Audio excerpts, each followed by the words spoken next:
What is up, everybody? It's Jason here once again, hanging out at J&J Reptiles, and today we are going to meet some ball pythons.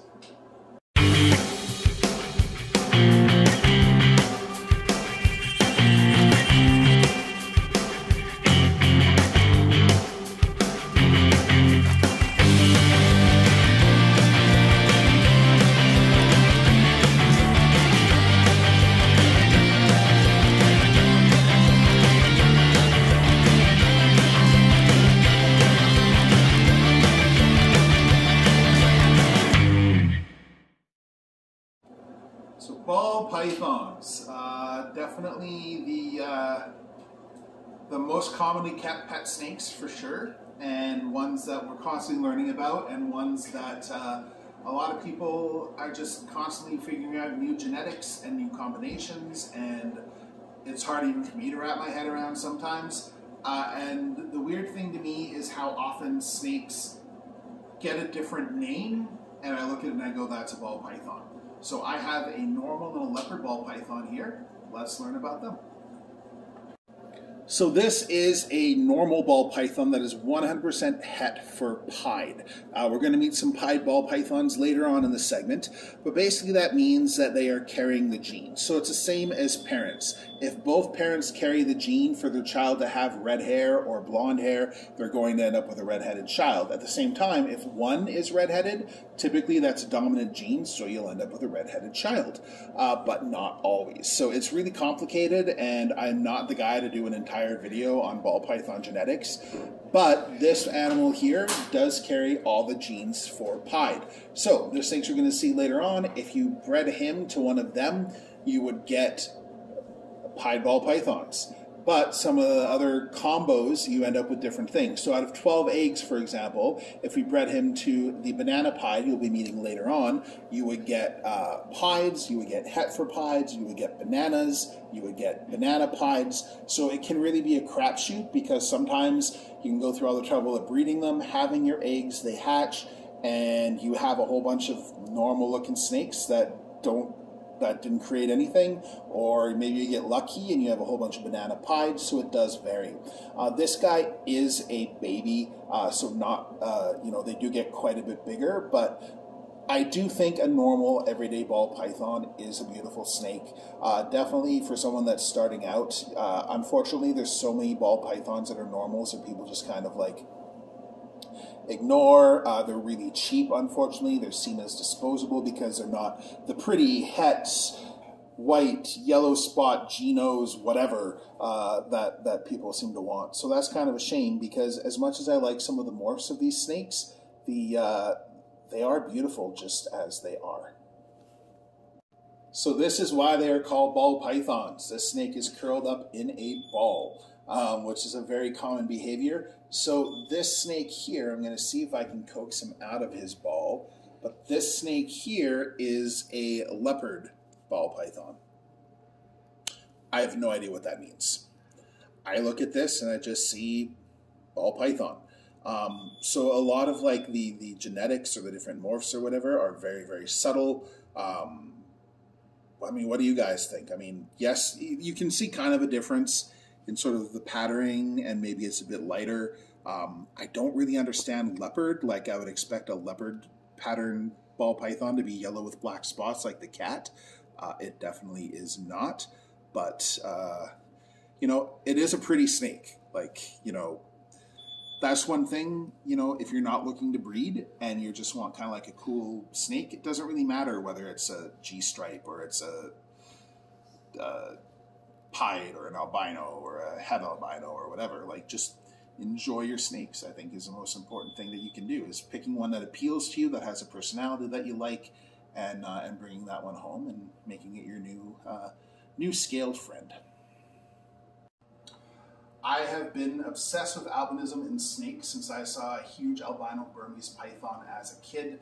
I have my own albino ball python, and what's crazy to me is the fact that it's not just about albinos anymore, but different types of albinism, which is just crazy to me. So I have a Tofino ball python, albino ball python, and a calico albino ball python, and I'm going to show you a regular albino as well.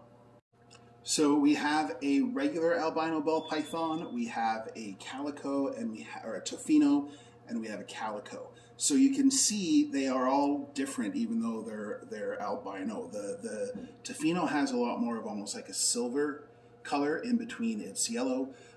The albino is what you think of when you see an albino ball python or an albino python like a berm, and then the calico is almost like a higher white. So they have more of like a broken up stripe down the back, whereas these guys are more solid overall and have a kind of a different pattern. So that's what's insane to me is, you're not just looking at albino snakes, but now all these different types of albinism or different types of some other ball python colors. And when I got my first albino ball python, it was $1,000, and that was at a discount. And there was a time when albino ball python was like $5,000, even $10,000, if not more.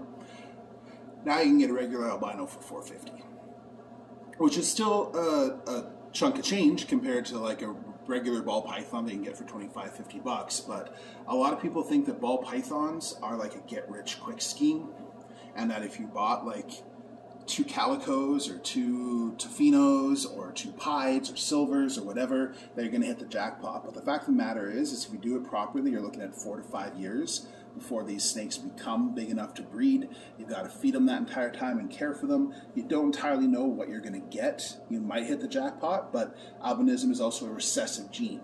So you can't just breed one of these guys to a normal ball python and get albinos.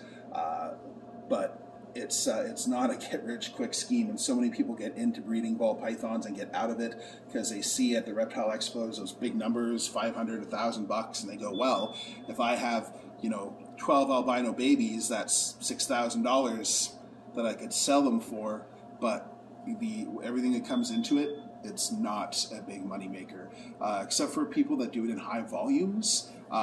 Breeding ball pythons is definitely a hobby. It's not something you're going to get wealthy doing.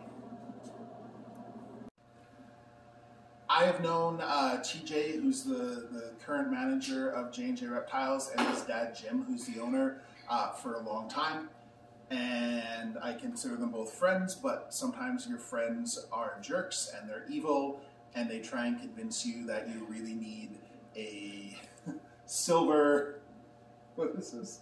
A silver streak pied ball python, which is a black pastel combined with a super pastel pied, to get you this beautiful snake with just that streak of silver around the head, which when I saw it, I was like, that is beautiful. And TJ was like, you need to take this home. So I should survey the comments and say, do you think I should take this snake home? I have 8 ball pythons, which are going to meet next week. But I mean, what's one more, according to TJ? And that's one of the challenging things with ball pythons. There's like 5,000 different color patterns of them. Some of them I don't entirely understand. Like they kind of just look the same, but like they have a spot in one place, or they have like a slightly yellower color. But pied ball pythons, they are one of my dream snakes. So let's meet for pied ball pythons. So at one point in time, this would have been, well, maybe not this one, but pied ball pythons, you could get a pied ball python or a down payment on a house. 20 years ago, pied was a $20,000 snake, and the pied aspect always changes. So this should be considered a low white pied because they just kind of have those patterns sort of on the tail right there, and you can see a little bit on the side, but for the most part, it has colorings of a regular ball python. Some people really like that. Some people want some of the higher white coloring, which is where we get when we have our pastel pied here. So pastel is a very common color of ball python, a very common morph, but then you get the pied. So I really like it when they have this high white color. You can see almost its entire tail and the back half of its body is white, and then this streak here. So it does sort of come in different ways. You can see even there's some of the white there on him on the side as well. And then there is this absolutely gorgeous banana pied, which I'm sure as soon as he heard me say that, TJ's going, I'll give you a deal if you take 2, because I need 10 ball pythons. Yeah, he just gave a thumbs up. like, look at this. You know, so to go from, you know, they're just being pied and those being $20,000 to, you know, a price range of about $450 to maybe $2,000, maybe a little higher depending on the color for a ball python for a pied, is a pretty significant drop. Absolutely stunning, these snakes.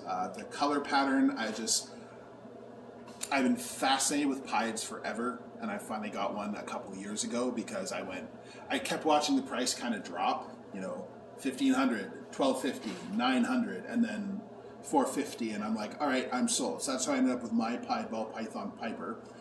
And if I were to desire to get into breeding ball pythons, I think pied is definitely what I would probably look for, because they're just, there's something about that combination, that contrast of the white compared to their other coloring is really beautiful to me. And as I said at the start of this segment, this silver streak, like, that is a beautiful snake. I tend to be drawn both towards like white and dark. Like, I really like dark colored snakes like Mexican black kings, Argentine boas, and I really like white snakes as well. So I have a blue-eyed Lucy, and I have my pied, and then this silver streak. Like, that is just such a beautiful, beautiful snake. So I don't know. It's pretty tempting. So I guess I will have to see. I'll have to think about that. And undoubtedly there's going to be people commenting going like, yes, you need the snake, Jason. Do I need the snake? Do I? There's want and there's need. What to do, what to do. Stick it in my pocket, run away. No, that doesn't work. TJ knows where I live. I hope you've enjoyed meeting these ball pythons. I'm going to talk more about ball pythons next week and show you the ones that I have. Maybe this one will be in there, maybe it won't. It won't. But definitely, you know, stay tuned. We'll learn more about ball pythons. Next week I'm going to show you mine and talk a bit more about their care, their responsibility level, what's needed with having a ball python. Because as beautiful as they are a work and responsibility. So I'm going to touch on that next week. So make sure you get notified that video goes live. We're doing videos at least every week. Hit that subscribe button, hit the notification button so that you know and you can be one of the first people to see when that video goes live. In the meantime, thanks to J&J Reptiles for letting me play with their balls today. Always fun to be here and get, you know, to see animals, even if I'm not here to buy or take them home. Just to see the variety and get some time with them is always such a great experience. And you know, don't waste your pet store's time by just going and hanging out all the time and handling animals you're not intending to buy. Obviously, with me having been friends with them for over a decade, it's kind of a different situation. You can certainly ask questions and learn more about animals, but pet stores aren't zoos. They're not there to just entertain your kids for an hour or two. But you know, I always enjoy just even seeing what's in the store, what's at the Reptile Expo. There's so much cool stuff. So make sure you subscribe. Also check out our Patreon. Check out our social media. All of our stuff is below our Instagram, our Twitter, our Facebook pages. So check those out. Sign into those. You'll get first notification on what we're doing as well. Thank you so much. We'll see you next time.